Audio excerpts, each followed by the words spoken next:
The silent disease stealing your old age opening, the question that changes everything. Do you want to live to be 100 years old? Wait. Let me rephrase that question. Do you want to live to be 100 and still be able to get up from a chair by yourself? 92% of people over 65 have at least one chronic disease. Diabetes, heart disease, cancer, Alzheimer's. These are the diseases everyone talks about. The ones that make headlines. The ones that scare us. But there's one disease nobody mentions. A silent condition that starts decades before you notice it. It steals your independence. Your dignity. Your life. And right now, as you listen to this, it may have already begun in you. Sarcopenia. The disease that's aging you faster than it should. The centenarian decathlon Peter Attia, one of the world's leading longevity researchers, created a fascinating concept. He calls it the centenarian decathlon. It's a list of activities you want to be able to do when you turn 100 years old. Maybe it's hiking a mountain trail. Traveling to foreign countries. Putting your luggage in the overhead compartment on a plane by yourself. Or simply lifting your great-grandchild into the air and seeing them smile. Now think about your own list. How many of those activities could you do while sitting in a chair? The answer is none. Because all of them, absolutely all of them, require something fundamental. Muscle. The hard truth here's what's happening to your body right now. If you're over 30 years old, you're losing muscle. Slowly. Silently. Relentlessly. By the time you're 80 years old, you'll have 40% less muscle than you had at 30. 40%. Imagine losing almost half of your strength. Half of your capacity. But here's what's even scarier. We lose strength 2 to 3 times faster than we lose muscle mass. Why? Because our bodies lose fast-twitch muscle fibers at an alarming rate. These are the fibers responsible for explosive movements. These fibers allow you to get up from the floor, climb stairs quickly, catch something that's falling, or react when you lose your balance. When they're gone, your independence goes with them. Sarcopenia, the name of your enemy. Sarcopenia. From the Greek word sarx, meaning flesh, and penia, meaning poverty. Literally, poverty of flesh. But I'd call it something more direct. Poverty of strength. Poverty of life. And science has numbers that will make you stop and pay attention. The Chilean study, Numbers That Save Lives. Chilean researchers followed 1,400 men and women over the age of 70. They divided these people into 4 groups based on how much muscle they had at the start of the study. 12 years later, they came back to see what had happened. Half of the people with the least muscle had died. Compare that to those who had the most muscle. 80% were still alive. Same age. Same time frame. But completely different destinies. And the only difference? Muscle. Grip strength, the silent predictor. There's a test so simple it seems impossible that it could predict your longevity. Grip strength. Simply how hard you can squeeze something with your hand. The landmark grip strength study discovered something disturbing. For every 11 pounds of grip strength you lose, you're 16% more likely to die from any cause. Your grip strength isn't just about opening jars. It's a window into your whole body's strength. A thermometer of your health. Quality of life, what really matters. But maybe you're thinking, I don't care that much about living longer. I want to live better. Good news. They're the same thing. The same researchers found that within 10 years, people with less muscle were 6 times more likely to report low quality of life. 6 times more likely to spend their final years unable to dress themselves. Needing help to go to the bathroom. Sitting in a chair while life happens around them. Versus living actively, independently, with dignity.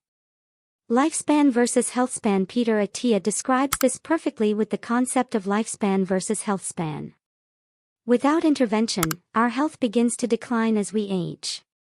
Modern medicine, the kind you know, full of pills and surgeries, allows us to live longer. But those extra years, they're often years of illness, of dependence, of suffering.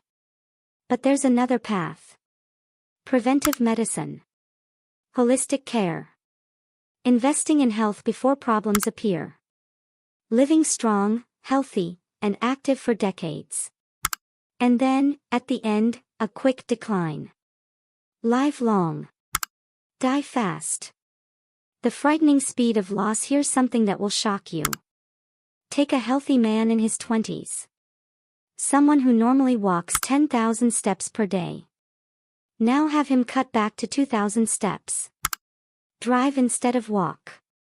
Take the elevator instead of the stairs. In just 2 weeks, he loses 5% of all his muscle mass. For someone older, it's worse. 10 days in bed and you lose 10% of muscle mass. You lose a decade of muscle in 10 days. It's frighteningly easy to lose muscle. But it doesn't have to be this way.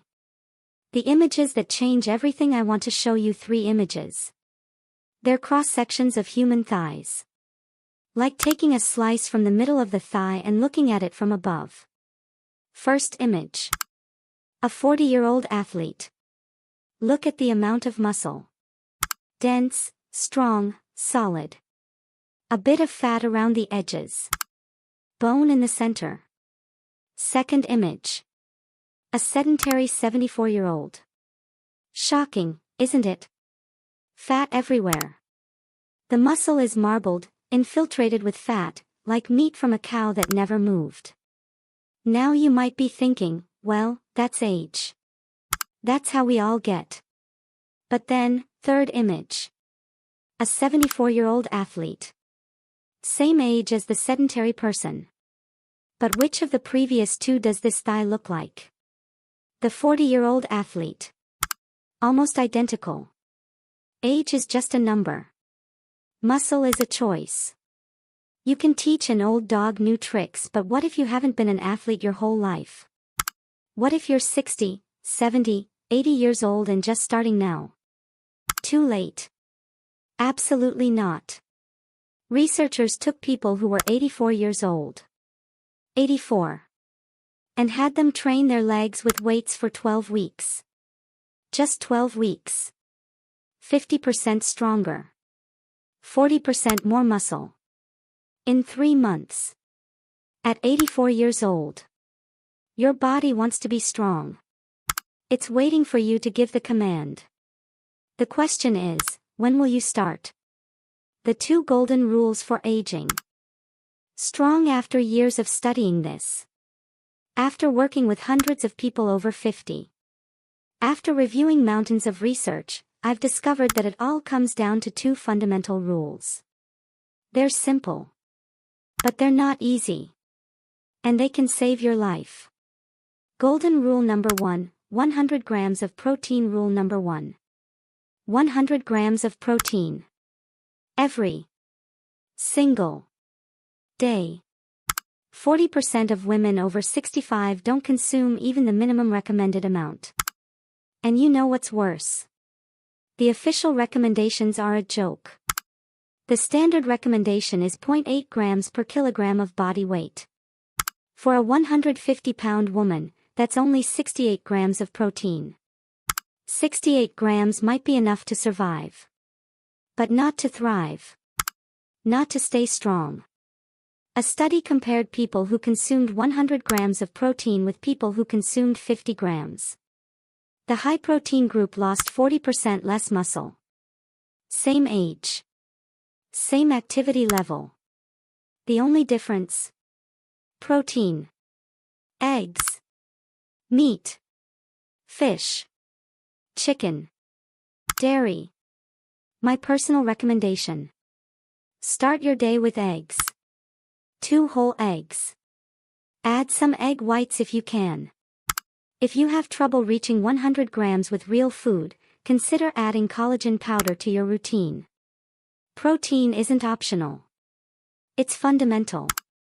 Golden rule number 2, 3 strength sessions per week. Rule number 2. 3 strength training sessions per week. Non-negotiable. Now, many people ask me, isn't walking enough? Walking is wonderful. It's infinitely better than sitting still. Walking can even help maintain some muscle.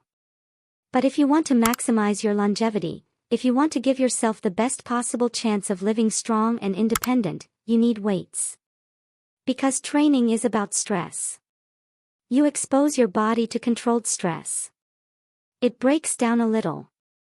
And then, over the next 24 to 48 hours, it rebuilds itself stronger.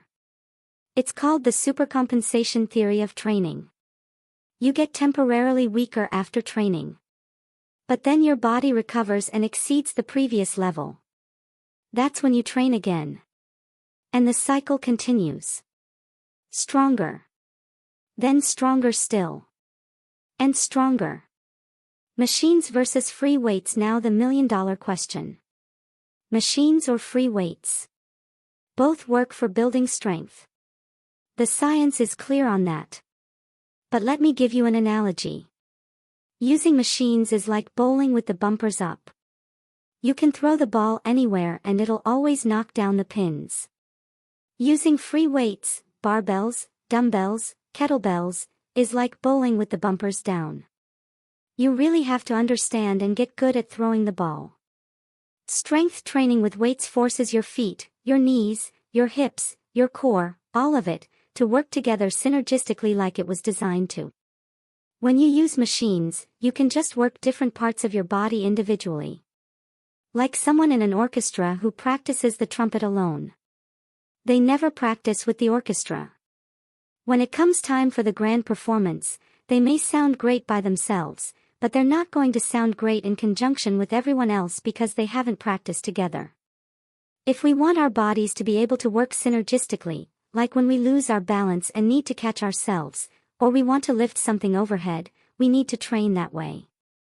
Some people call this functional training. I just call it strength training. How often should you train? The research says the more often you do it, the better. 3, 4, 5 times a week. However, there are diminishing returns above 3 sessions per week. So considering all the other priorities in your life, I'd recommend 3 days a week of strength training. My strength training approach is built on 12 movements. The 12 most important exercises to have in place in your life if you want to be strong, balanced, have great mobility, and fantastic endurance. But today, I want to give you the big 3. The 3 most important exercises for strength. The squat. The deadlift. And the overhead press. These use the big muscles in our body. Muscles like the quads, the hamstrings, the glutes. Upper body muscles like the deltoids, the pectorals. And of course, the core. The big 3, squat, deadlift, overhead press. When you're just starting out, I recommend doing all 3 of the big movements every single session. Every session should include 30 to 60 minutes of walking. Ideally, this is done before the workout to warm you up and prep your body, but it could be done at any point during the day. There's also a dynamic warm-up built into every session. 10 calf raises, lifting all the way up. Then hug your knee up towards your chest 10 times on each side. Then kick your heel up towards your butt. Then bring your foot up and across your body towards the opposite hip. Then to warm up the spine and core, do a torso twist 10 times on each side. Then some arm circles forward and backwards. And finally, one of my favorites, the face hug. Then we get into the actual strength training session itself. With the squat, we always want to make sure we can do a bodyweight squat to full depth before we add any external resistance. If you can't squat all the way down to full depth, you can use something like a doorpost or a squat rack to help get yourself down into the position as you're building up strength initially. When you start to add weight, I'd recommend starting with a kettlebell goblet squat until you can do at least 35 pounds. Once you're able to do a 35-pound kettlebell goblet squat all the way down to full depth,